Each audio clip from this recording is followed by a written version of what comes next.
Well, welcome everyone. I'm Vince Gennaro, the Associate Dean of the Preston Robert Tisch Institute of Global Sport at NYU School of Professional Studies. I'll be your host and moderator for the next hour as we discuss sport in the Middle East, promoting gender equality. I'd like to introduce our wonderful panel for this important discussion today. First, I'll start with Ronit Glasman. Ronit is the head of business development and marketing at the Israeli Football Association. She's been deeply involved in sports in Israel, especially football, for over 20 years, including working with UEFA. Ronit's various roles have encompassed strategic planning, sport for social impact, business development, and event management. And she's also quite active within Israel's vibrant innovation community as a mentor and consultant in this fertile area of Israeli sports startups. Next, I'd like to introduce Salma Al-Busaeedi, who's a key member of the athletics department at NYU's Abu Dhabi campus. She's responsible for intercollegiate athletics, as well as planning, organizing, and coordinating the Abu Dhabi Inter-University Sports League, which actually includes more than 1,000 student athletes. She's also responsible for cultivating external relations with sports federations and entities to create sports opportunities for student athletes. And she's formerly a professional basketball player in the UAE, and she currently coaches the NYU Abu Dhabi women's basketball team, striving to create opportunities for women's sports to grow in the region. And finally, we have with us today Rob Harris. Rob covers global sports for one of the world's leading news organizations, the Associated Press, where he is global sports correspondent. He covers matters on the field and off the field, including political and financial issues across sports, such as the World Cup and Olympics. And he has a focus on soccer, including the buildup to the 2022 World Cup. As well as reporting on AP, he also appears regularly on broadcast outlets across the UK discussing sports news, and he's UK based. Ronit is based in Tel Aviv, and Salma is based right there in Abu Dhabi. I want to make a few comments and set the stage and provide a bit of context for today's discussion. Just first, very briefly, about my background. I head up the Tisch Institute for Global Sport at NYU, which consists of 3 degree programs, graduate and undergraduate both, about 450 students in total. And we are among the global leaders in sports business education.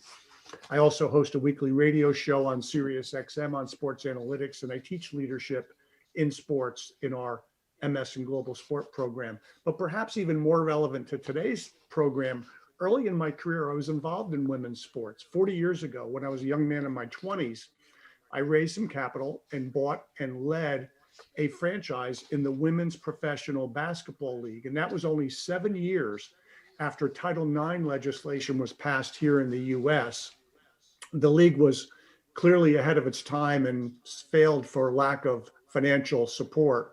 But nonetheless, the seeds were planted for what eventually became the WNBA, a league that has existed for over 20 years now.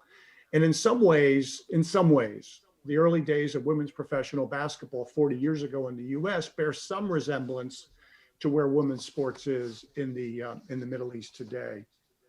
And by the way, when we say Middle East, for the purposes of our discussion, we're really talking about the southern and eastern shores of the Mediterranean, encompassing the Arabian Peninsula. Well, given our panelists today, our discussion may skew a bit more towards the UAE and Israel perhaps, but will generally be relevant to the broader region. So we'll plan about a 45-minute discussion and then open it up for questions. As you're listening, please feel free to enter your questions into the Q&A function, and we'll address those during the Q&A. So to get us started, women in women's sports are playing a growing role in promoting equality and cooperation across business and society in the Middle East. From the grassroots level to the professional ranks, sport is being used to break down barriers, unite people, and contribute to a tolerant more diverse society. So before we get into women's sports specifically, I want to ask Rob Harris, what are we seeing in terms of growth and evolution of sports in the Middle East in general? Yeah, good day to everyone. Hello, thanks for having me on here today. It's great to join you. What we've seen is the growing importance of sport widely across the region, both in terms of participation and actually hosting events. In terms of hosting events, you see the significant importance to countries in terms of the prestige, the chance to perhaps tell a story about the country, to attract people to the country, and also the ability to ultimately improve things like the health of the nation as well. I mean, anecdotally, in some parts of the region, you hear of wanting to get people out of the cars and actually getting exercise, getting fit and getting healthy. And then you also see how sports can be used to bring about change, whether that is the pressure an organisation like FIFA has put on Iran to get female fans into stadiums, and indeed to accelerate the pace of wider change in society, whether it's someone like Qatar, which by hosting the World Cup brought this intense scrutiny, which brought about significant labour changes in terms of particularly the migrant population and the conditions, which wouldn't have happened potentially without the World Cup going there. The wider issue, of course, is whether or not a country should be awarded a major event on the basis that it might lead to some change rather than have to have those things in society originally.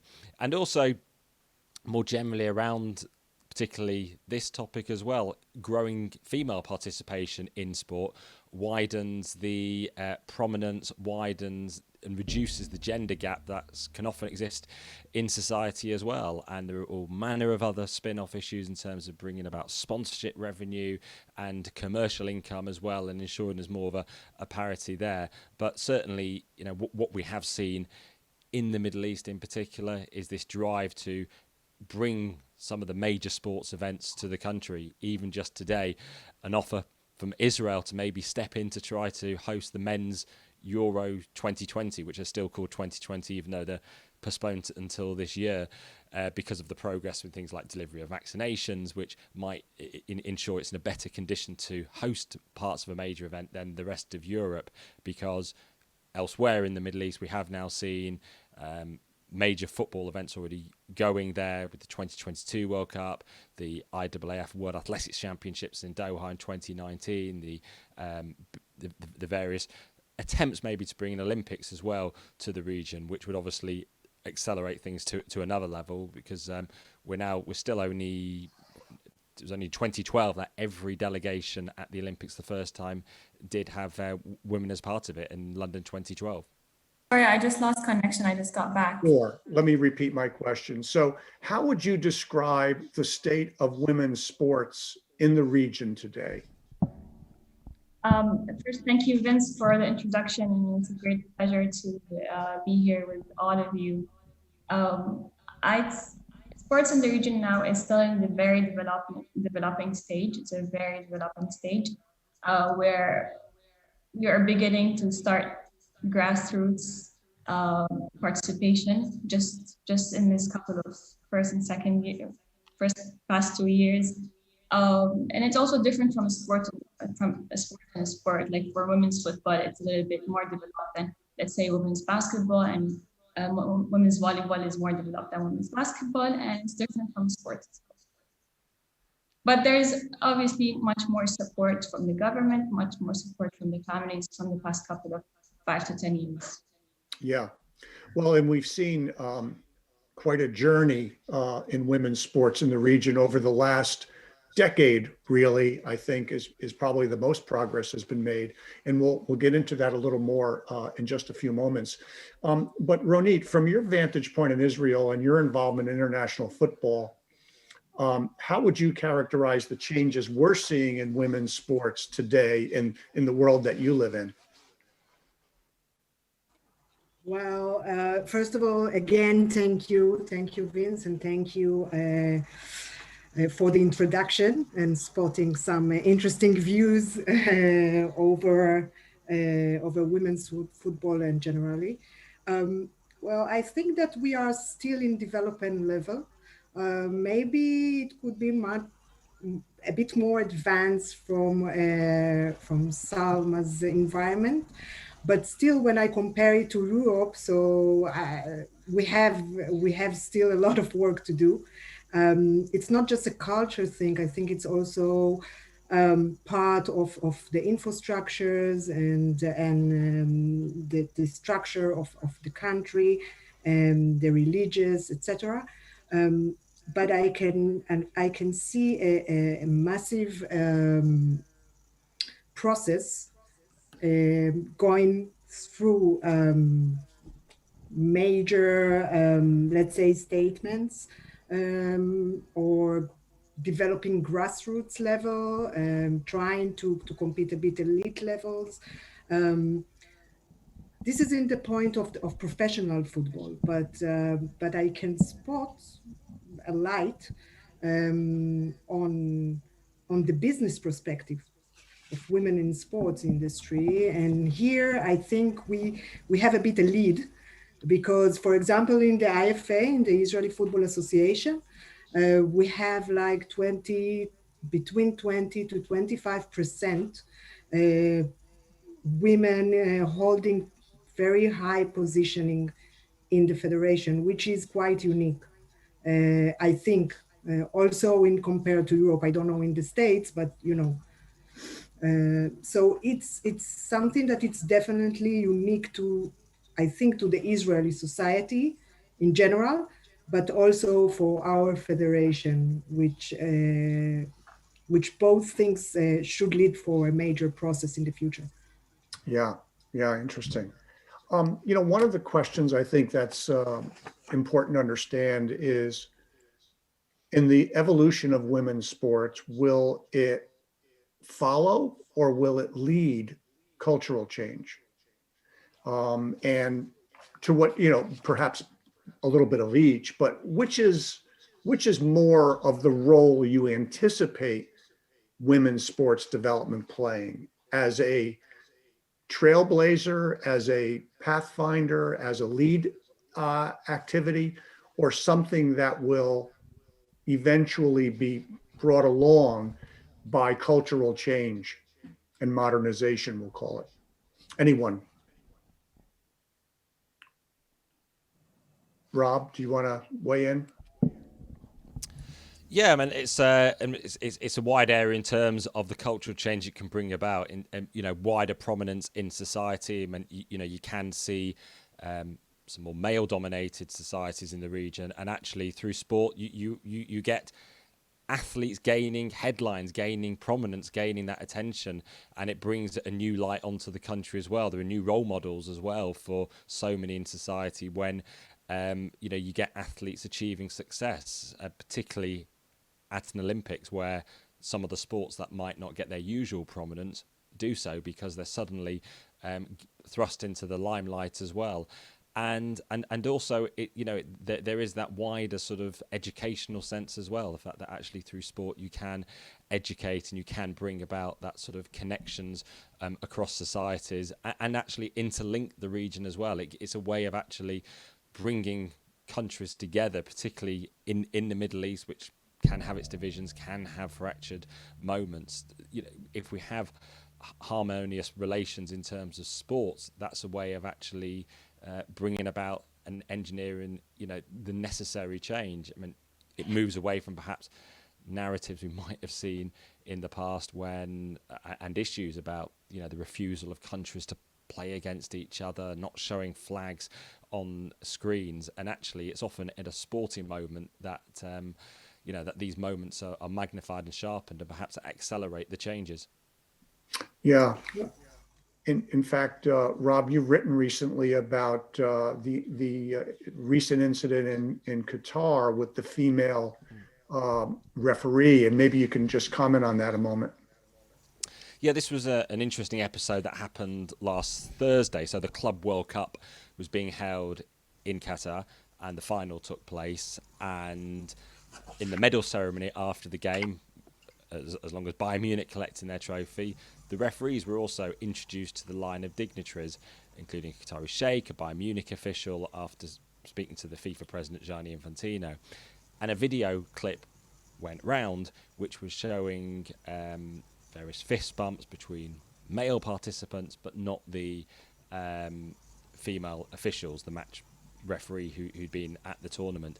And this led to a lot of comments being projected and assumed onto the incident on social media. So you saw some obviously suggesting some grave insults, some sort of disrespect shown towards the officials, which, as this moment spread, perhaps it's something that the Qatari government and officials weren't used to, way such an incident in their country can become magnified like that. That eventually, after several days, the Qatari officials then put out a statement calling it a misunderstanding and very much distancing from why it took place and not suggesting there was any sort of instructions that there was not to be fist bumping. And then ultimately, even it extended into yesterday, where the FIFA president, Gianni Infantino, put out a statement denouncing people, suggesting he might have, he didn't allude to it directly, but he didn't mention it directly, but alluded to the online suggestions that he might have instructed the officials not to fist bump, to avoid contact, physical contact between the female officials and the Qatari Sheikh, but then also indeed the official from Bayern Munich. And what it showed was quite instructive as a moment, particularly as we approach the 2022 World Cup in Qatar, that there can be these perceptions of moments, there can be those using an incident and injecting an opinion on it and using it to foment perhaps cultural differences, and also a lack of knowledge from around the world about those necessary cultural differences that are and will take place in a country. So, whether it's also in Israel, where you would not necessarily amongst the religious, a woman would not want to shake hands with another man. And it's those things you actually have to be culturally aware of, and often it can expose the ignorance of those outside the region as well when they're projecting an opinion on it. And perhaps we'll see it as well when we get a World Cup in Qatar, which is a mass participation event for fans, pandemic assuming, and in terms of the sensitivities, in terms of how boisterous perhaps fans from certain parts of the world engage with the local population too, and being aware of sensitivities. And perhaps what this incident has shown is the fact that all round there's a need to communicate more and to discuss more and to for people to be aware, and the way certain things like this can become pretty big in terms of social media. Yeah, and in terms of illuminating the differences in cultures and in religions too. And that's an important point, I think, is that this is not just culture, it's religion as well. And of course, the two of those are intertwined, but culture presumably is a little bit more malleable and can be, flexed a little more easily, not a lot, but a little more easily than religion. And, Salma, this is an environment that you've performed in as a top elite athlete. Talk a little bit about this tension between religion, culture, and women's participation in the UAE. There was a lot of challenges that I've faced, and I see a lot of girls are also facing. And now it can be in this level Sports League, which is more flexible environment, and it could be also in a national level. Some of those challenges and obstacles that we face is families don't tend to take sports and women playing in sports seriously. They think that sports won't take us anywhere, and I think maybe it's a man's game. And also, like in terms of time, where if you want to play in a professional league, you have to play every Friday a game, and those games sometimes needs you to travel for hours. And then some families believe that their daughters have to be back home early, around by 8 p.m. If you have a game in Sharjah and you're traveling from Abu Dhabi, and like the game's at 6, you can't make it, at 8 p.m. But in the past couple of 5 years, I believe, I was talking to one of the committee member of Women's Football Committee, and she's mentioned that it's becoming more flexible since UAE is getting more diverse. and a lot of cultures are integrating with each other. And they also see that there's lots of government support in women in playing sports, so they become more flexible, and they came to a point that some families are also traveling abroad just to see their players playing, you know? Yeah, yeah. And, Ronit, your experience with women's football as part of the Israeli Football Association, where does the state of women's football today in Israel, and how is it progressing? What are the obstacles still, and where would you characterize it as being today? Well, as I mentioned before, I think that we are still in the early stage of development. I think there are like 8 teams in the league. They are playing in a, let's say, half professional, because the players are still working in other sectors. So it's not, it's not like the Premier League or the men competition, which is totally different in that perspective.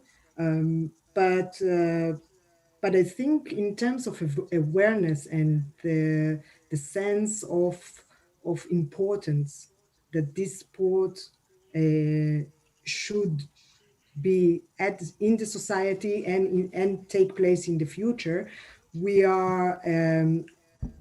had a huge step forward in the past years. So basically, there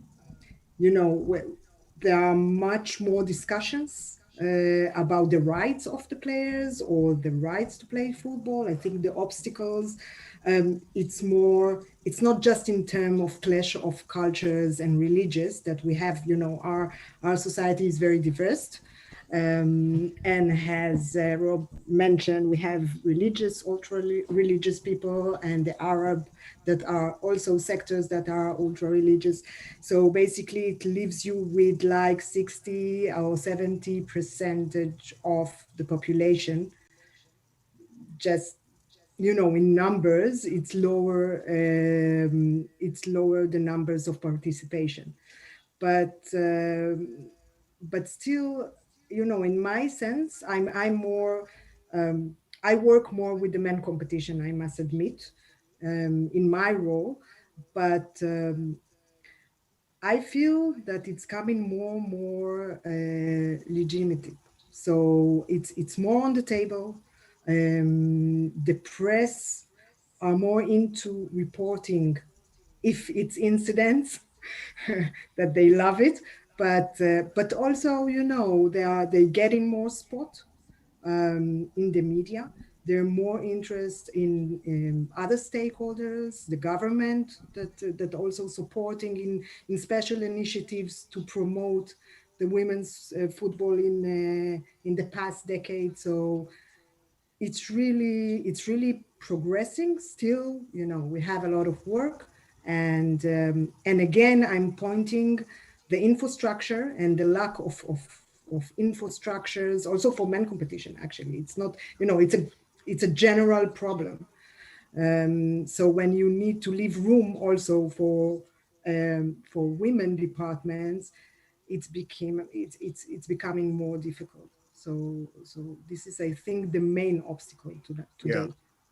Yeah. It's an interesting point Ronit makes as well there about the fact you're obviously saying you work mainly on men's competitions. Yeah. The fact that actually there shouldn't be that sort of necessary feeling, which sometimes is projected, that actually, it's for women to work on the women's competitions, and actually it needs senior female officials involved in the men's competitions, in all competitions as well, to actually ensure there is that sort of working across all aspects of sport as well, and so everyone has the chance equally to rise to the top of sport. And having said that, I must say that I feel in the last 5-6 years that there is a huge progress in all terms, actually. You see it at, the nomination of women referees in the competition. I myself are playing a role of a delegate, of a UEFA match delegate, mainly in men competition. It's quite new. It's, for 5 years now. So basically, I feel that the governmental bodies really try and are working to make this place for other women to join into the industry, and this is super important. Yeah.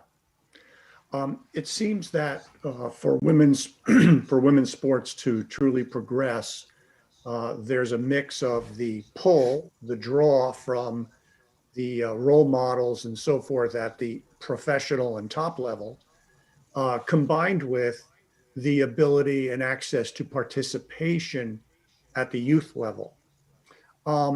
Do you see, Salma, in the UAE, do you see a strong emphasis on youth participation for women in sport? And is that sort of balancing what they are able to see as role models at the top? And where do you think there's the greatest need to put resources? In UAE, I think it's a combination, or I believe it's a combination of both.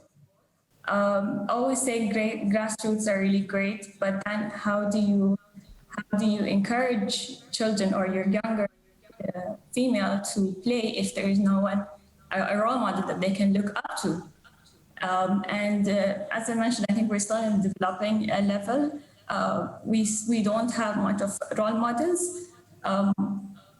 Just like, for example, coaches and administrators, there's not much, because again, grassroots, we did not start early. So players who are still playing don't want to give up coaching, don't want to give up playing for coaching because they still feel that they haven't had enough time to play. Yeah, yeah. In terms of in Israel, do you see a lot of participation at the youth level for women? And Well, also, it's getting much, it's getting higher. Still, I think the block again is infrastructure and the ability to create more accessibility for grassroots level, as well as youth. But you see that there are more interest, and this is the process of development. So and also, there are like matrix that always work. Extending the pyramid of grassroots level will deliver more professional players. It's in all genders. It doesn't apply just for women, as well as creating big events, huge events. After World Cups, like in Canada, for example, there were, immediately after we got more application of women to come on board. So basically, it's like a huge wheel of stakeholders that need to work together in order to leverage the interest. But definitely, it's part of the change of society. Mm-hmm. And you ask if sports is leading or lead by. So I definitely believe that sports leads. Any sports, actually. I can say it very clear on my association, and also you can see it in the national team. We are very diverse. We have 25% from the Arab region. For 4 years, we have the first, non-Jewish captain, which is amazing. He's Muslim. He's part of the Israeli society. We represent the Israeli society, and I think we are the only sport. So definitely in women, we'll see the same in the coming years. Yeah. Do we have enough accomplished women coaches to support the high-level competition as well as youth development? Are the number of qualified female coaches growing as well, and mentors? Salma, what do you see not really in the UAE? We do not have lots of qualified coaches or mentors. I'm talking about UAE national coaches. We do have a coach at Faria Tahri, which is a UAE football national team coach, and me myself, I'm also from UAE. So I still believe, in addition to Ronit, what she said, we started with a very small grassroots group, which is very hard, and it takes more time for you to grow, because as they grow older, it just becomes less, and less people participate. But when you have a very huge and big base, then you will have more participants and more coaches, more role models, more administrators, which all leads to a better structure, Yeah, yeah. Back in, as I referenced earlier, back in 1972 in the US, we had Title IX, and it made a dramatic difference and really jump-started women's sports. Is there a major catalyst on the horizon for women's sports in the Middle East? Rob, could it be the upcoming World Cup, even though it's not a women's World Cup? Could it have that kind of impact, or does there need to be something else? Well, of course, as we've just seen at the Club World Cup, if you do have participants like female referees or even female coaches, that could also be a significant moment. Obviously, within the men's game at the moment, the coaching ranks are very dominated by men, although we saw that with refereeing until only just recently, where we're finally getting female referees into growing positions of prominence. And also it's a chance perhaps for countries like Qatar to tell their wider story. I mean, just seeing in the last few weeks, they've finally started a form of women's league. It's just, I think, 5-a-side football, but it is about participation. I mean, it was, I think, 2014 that I went to Qatar to check on the progress of the World Cup, and I went to near the Lusail area to see how the building of the stadium being used for the final was going.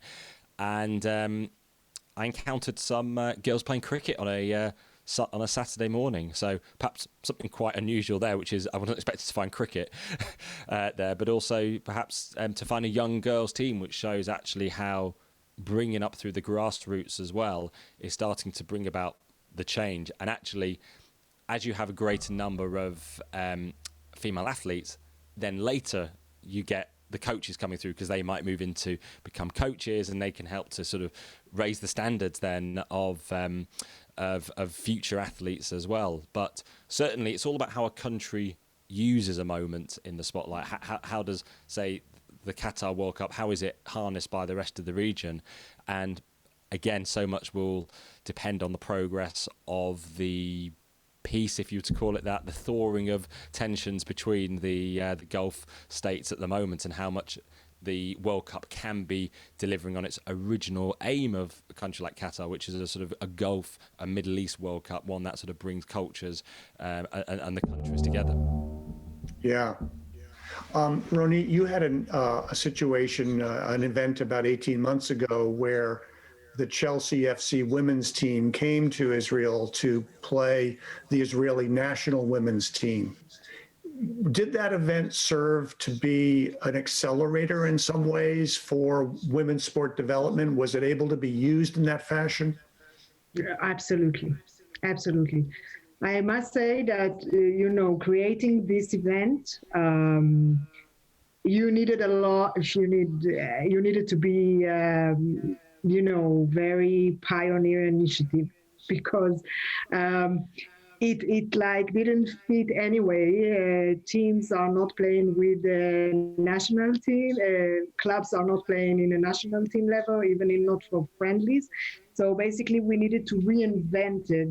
The meaning of that event, and in this sense we called it a festival for society, and at the end of it there was this incredible match, and I must say that internally we struggled a lot, because in one point we saw that it is a great opportunity to promote women football in the country, but on the other hand, struggling the league and all these obstacles that we are having on a daily basis created a real debate, saying, do you want to invest so much money in such an event when you have poor infrastructures or education or grassroots or whatever? And in the end, we decided to do it. And it was an amazing 4 days. I think that the big thing was the leadership that Chelsea and from the owner, the president, and other, and Paula, that lead this process.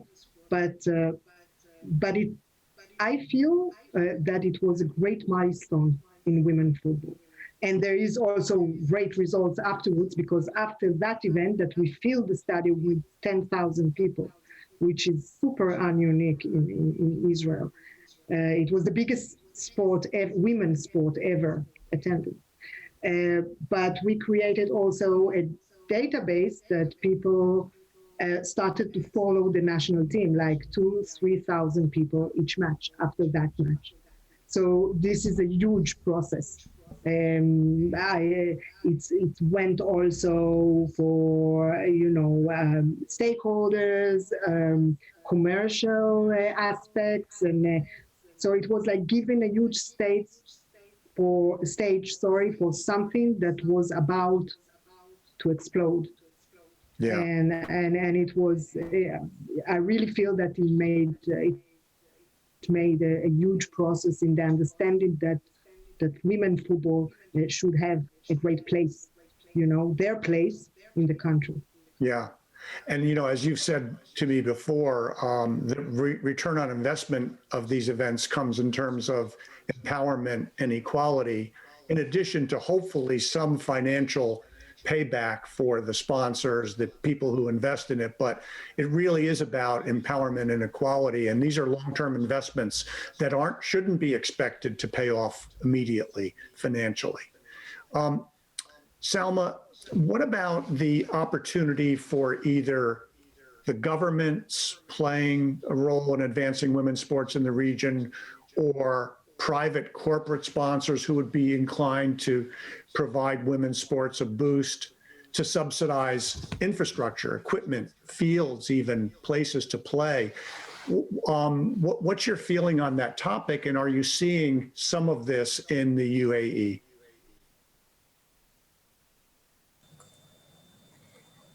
There's limited resources that we are getting from the government.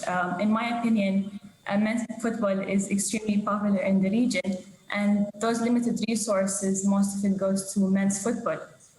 Even at the intercollegiate level, we battle against time and effort, speaking about men's football, where we try to point out that there is a lot of other sports, and in addition to women's sports and women's football, that is equally important to men's football.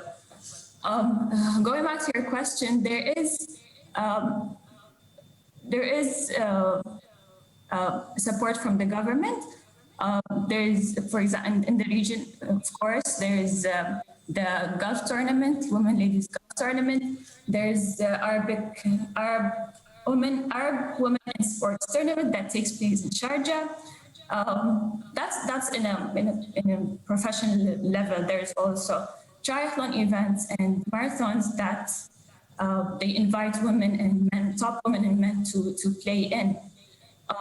At a grassroots level, I see now that there's more opportunities where, and for example, in Hudayriyat Island, there is a Women's Day for using the track. So it's either cycling, running, or whatever sports you want to do. And also Abu Dhabi Ladies Club, they've started trying to initiate or building up professional teams in Abu Dhabi that we lack. They started with the women's volleyball team this year, and they joined the UAE Women's League as well. So there is opportunities and support that's coming up and emerging, but I think we need more and more encouragement between the lines. Yeah, absolutely. And I want to remind everyone, we'll in just a couple of moments go to questions. So get your questions ready or put them in the Q&A. But I wanted to just bring up the Abraham Accords, which were recently signed.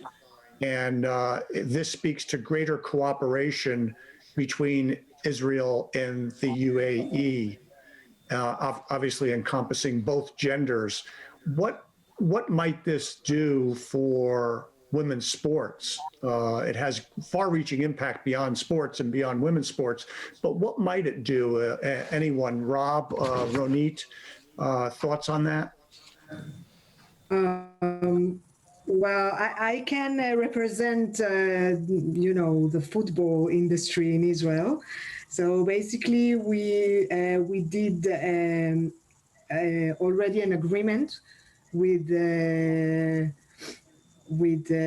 our association, both associations, and teams, working team are assigned to develop different challenge of development, especially in youth tournaments, innovation, business, refereeing, professional, etc. So we see it as a huge opportunity, but basically also, in my private belief, these nations are a bit similar in the DNA. So both of them are small country, very innovated one, in the perspective. And I think that it could be something, that can leverage amazingly both sides. So we are definitely in it. Yeah, that's exciting. Rob, you were going to offer?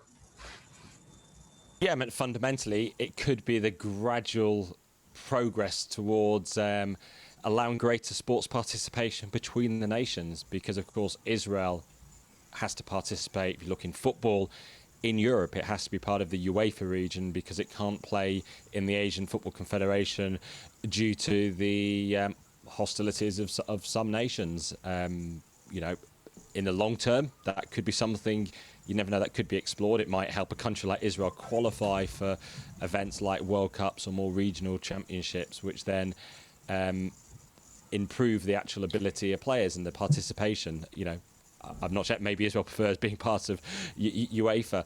And also it can lead to investment. There has been issues, the collapse of the UAE investment in Betar Jerusalem, but going forward, there could be more synergies between sharing of investors or indeed practices between various sports entities as well, which ultimately broadens horizons, raises standards, raises the levels of funding available, because it comes back to Salma's point, which is then, is it encouraged for girls to start getting into sport? Is it seen as a profession? Is the money there? Well, the more advanced and funded that sport becomes, then the more sponsors get involved, the more financing is there, and the more it becomes a viable path.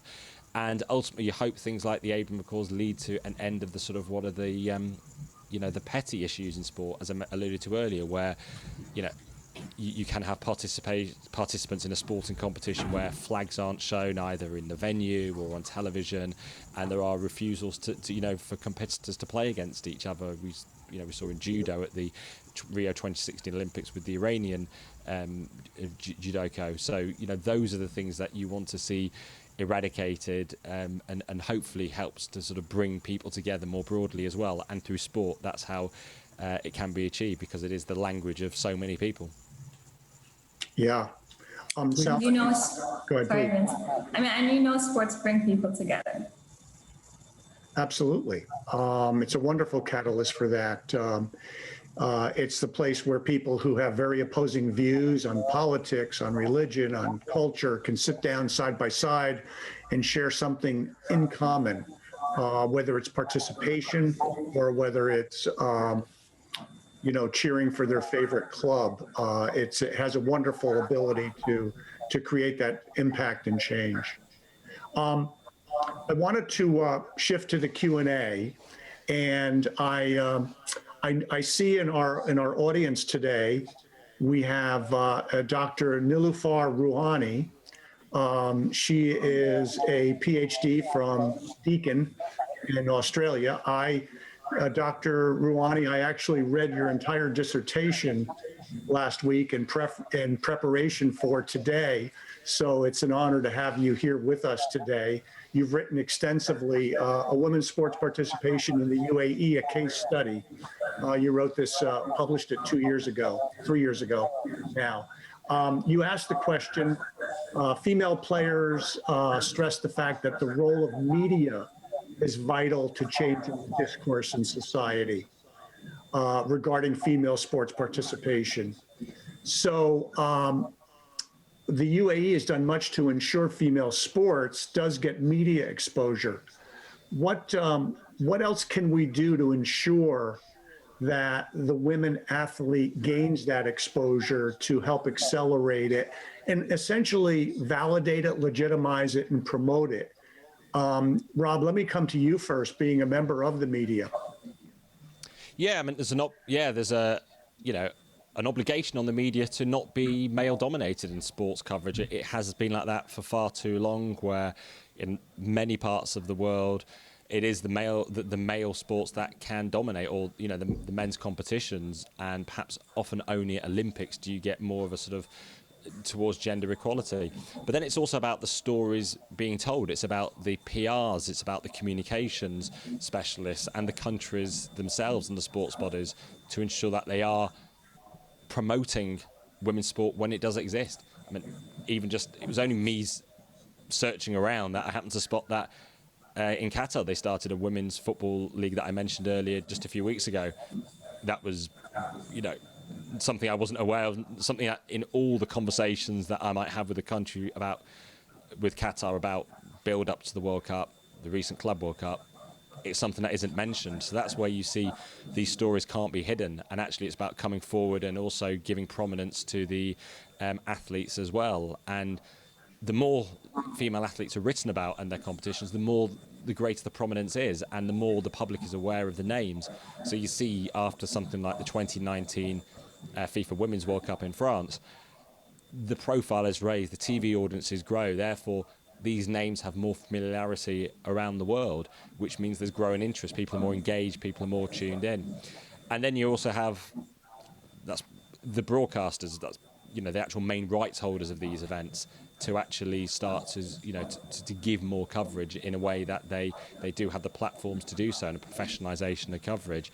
But also the way things are changing is things like self-streaming as well. So the actual sports bodies themselves, whether it's a National Olympic Committee or the individual sports, can push the sports out, the competition themselves, streaming it, if they are not getting the sort of wider, more mainstream coverage as well, just to sort of grow the awareness. But ultimately, there is an obligation on the media to ensure that there is more gender equality in terms of the coverage of the sports and the issues.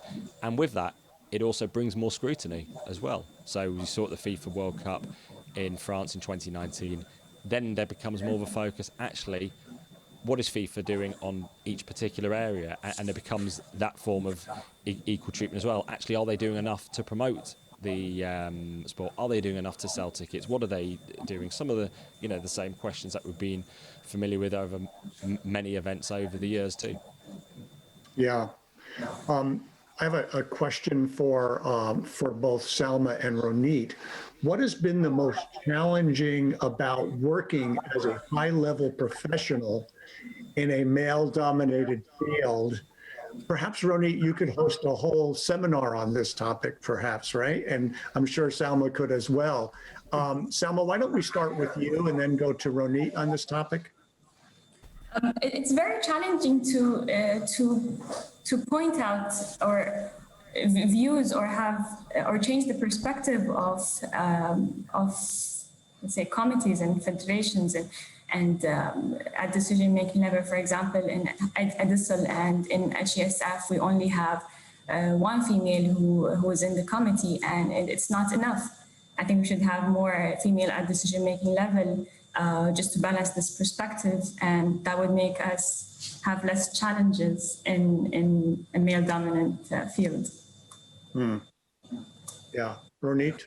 No, I was laughing because in every single panel or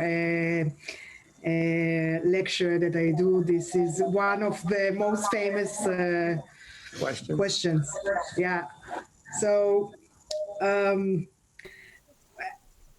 the governmental level, governmental body level, I think that let's say saving place in the executive committee or other roles in the industry is crucial. Just to push people to go in. I must say that in my career I was privileged because I didn't felt, I've never been blocked because I'm a woman, or I didn't felt, like something was challenging me more because of my gender.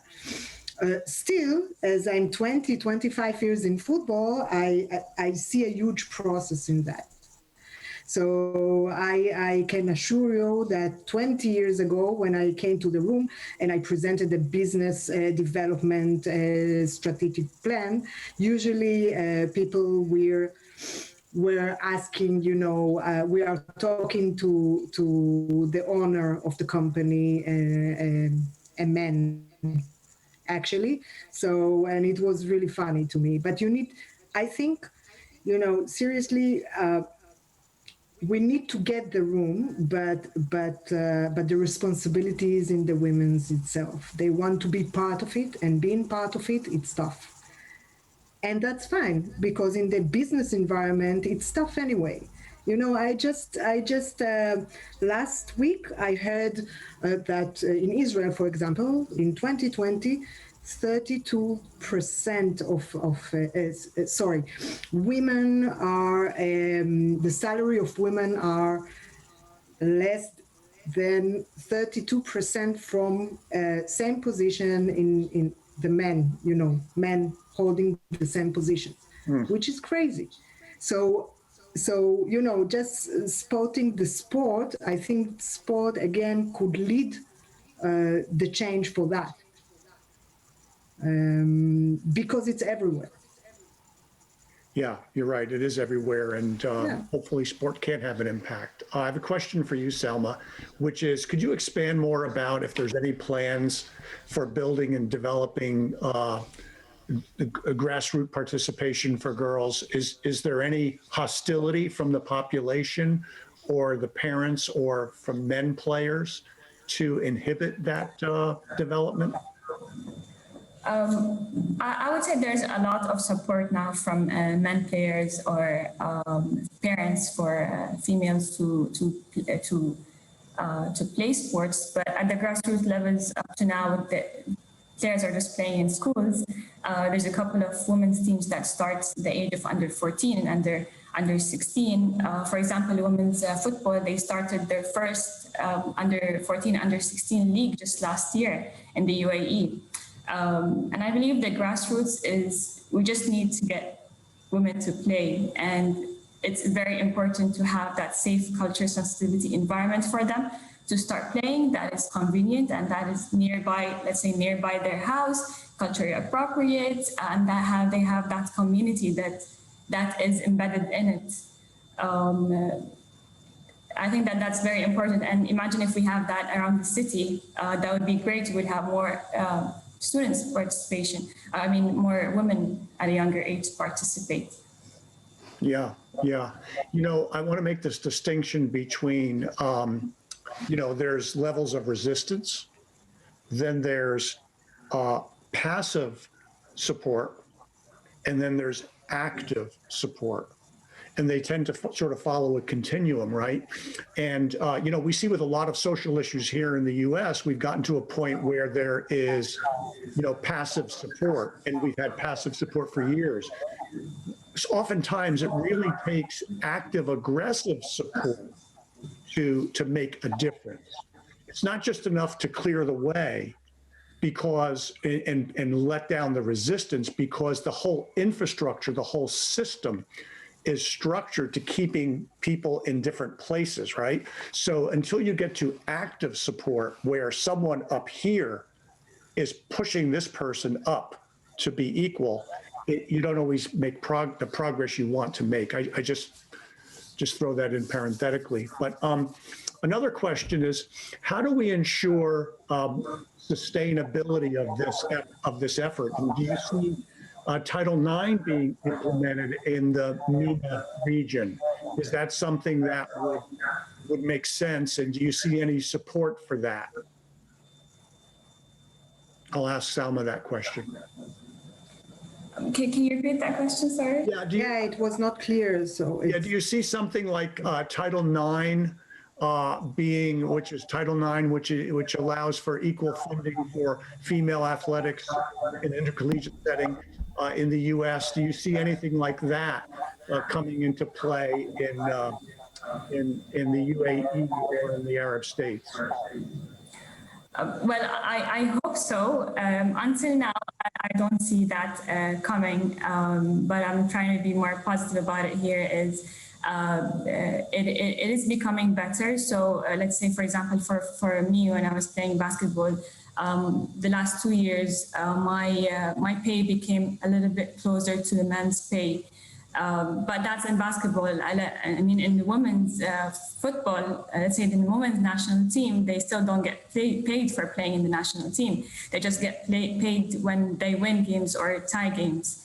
And I think equal pay is really important, as well as having sports as a profession here in UAE. That would also, like, we can't ask for equal pay if sports here in UAE for women is not a profession, you know, because that would require the girls girls and female players to put more effort in playing and to spend more time in practicing and playing, that rather than having another job where they spend most of the day from 8 a.m. to 5 p.m. and then just play for 2 hours, you know? Yeah. So I hope to see that coming. Good. A question for Ronit. As a football association worker, do you think there are issues that prevent the football association from increasing the number of football players, especially when we speak about women? Yeah, well, I said we are facing, I think that the major problem that we are facing is lack of infrastructures and pitches. So it's definitely, you know, it's like it's stopping all the chain.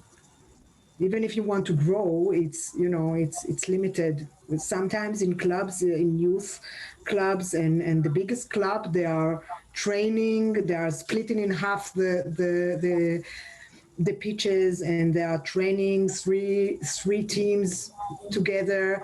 So combined, and this is a limitation that really affect women football, for example, because they are just trying to start and grow, and they don't have a place. So definitely, I would point that issue as the major issue of growing the participant. Yeah. Here's another question. As mentioned earlier, changes related to culture are more flexible than changes related to religion. And people are more willing to accept the changes related to culture when it comes from the higher leadership and some influential figures.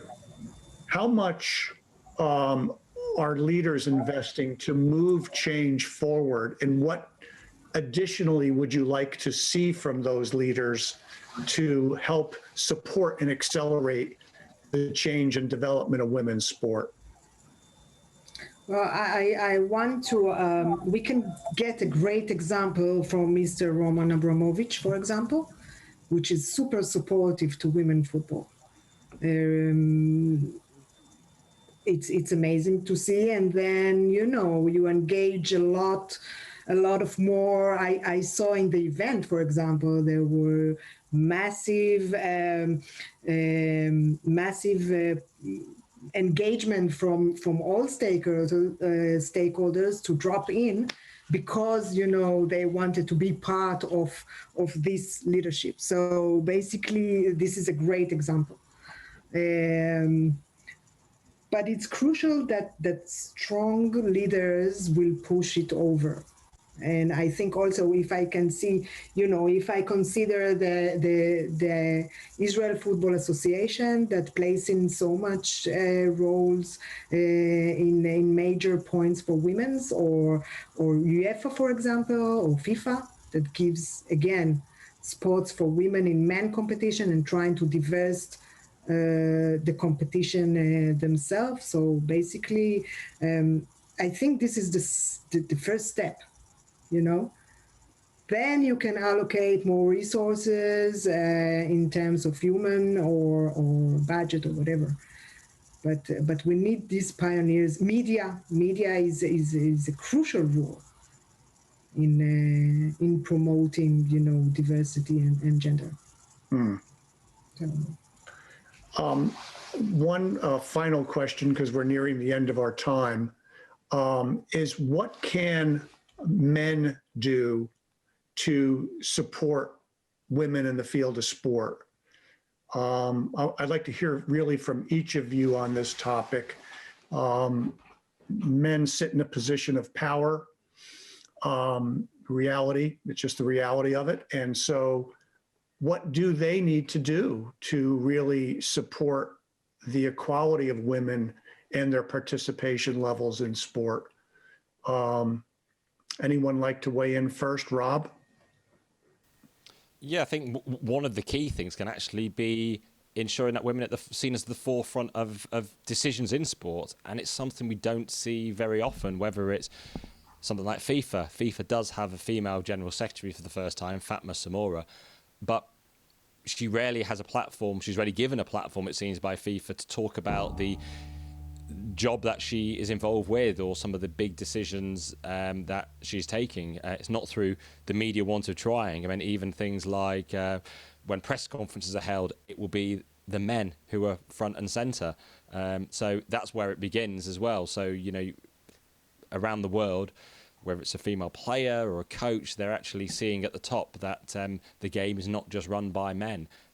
Again, in football and soccer, it's the laws of the game are mostly set by men. The laws that everyone has to follow, the handball or offside. So so that is one key area, and then also it's the the obligation on particularly sports clubs like you mentioned Chelsea are doing, which is to invest in the women's side, to promote the women's side.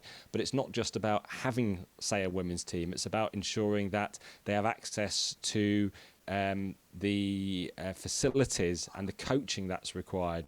I mean, in Europe, there's more of a sort of debate in terms of the equal pay discussion in the US, which obviously has come to the fore because the US women's team is far more successful than the men's in soccer, whereas you do talk to some players across in European soccer and they recognise there's a sort of a journey to actually grow the revenue. But if you look at a country like England, there's a good reason why, because for 50 years women's football was banned, which is just seems ridiculous now, and so women's football was held back and put up a disadvantage. So it's why it needs that extra boost, the investment to actually raise the standards, raise the prominence as well. But yeah, ultimately it's about ensuring that there's the investment coming in for coaching, for facilities and for expertise to ensure standards can be raised, which ultimately leads to the right money coming in, the sponsorship being attracted as well, and ultimately winning things and being successful as well, and a greater array of countries participating whichever sport to ensure the competitive field is significant, which makes it a desirable, or even more so, for broadcasters as well and for the media to focus on the sporting contests and the battles. Well, thank you for that thoughtful response to the question. I think it rings quite true to me as well. And let me ask Ronit and then Salma for their thoughts on this topic of what men can do. Well, I think Rob mentioned, the most important things, actually, making place for women to lead on professional level, again, investing in infrastructure and athletes. I want to just, mention the women's responsibility. Our responsibility is being professional and wanting to be part of this industry. And when we apply, we need to be, we need to skip the feminist perspective. We need to be part of the industry in a professional level and in an equal level. And when we'll stop talking about, I always say, now it's the time to talk about it. So our next generation would not talk about it. Right. It will be so common that it won't be a topic and we'll have other issues to deal. But I agree that this is the time that both genders needs to have responsibility of making, these moves and giving place for women to get in, but we have the responsibility to get, to go in and to reduce, everything that is not professional. It's not on the table. And even, even if I take women football, for example, we always say, yeah, we don't get the same as men competition. We are not the same. It's okay. We have the same rules. It's football. That's nice. But when I analyze women football, for example, as a marketing director, I will engage totally other stakeholders, audience. It's different and it's good. Mm-hmm. So this is my perspective. Yeah. Salma, your thoughts on this topic? I think Rob and Ronit have covered, as Ronit said, most important things. But I would also like to add, we should also change the programs and the wording of programs rather than having the men's program and women's program, having the football program, the basketball program, not work separately. And that would also change when we have more women's voices in a decision-making level. Yeah. Wonderful. We're at the end of our time. Thank you so much to this wonderful panel. Thank you to Ronit, to Rob, and to Salma for this, I think, really productive discussion to hopefully draw people into this dialogue and discussion about the importance of women's sports in the region and to help accelerate its development. I want to thank NYU Abu Dhabi, and in particular, Peter Tisch, who has been instrumental in this panel happening. I'd like to thank the NYU School of Professional Studies and right from our own Tisch Institute for Global Sport, Lee Eagle, who has also been very instrumental in this. And also the NYU Abu Dhabi Institute with Ann Morning and Sharon Bergman, who have been certainly an inspiration for this panel today. So thanks to everyone. We're glad you could join us and hopefully you enjoyed hearing our discussion today. Thank you. Thank you.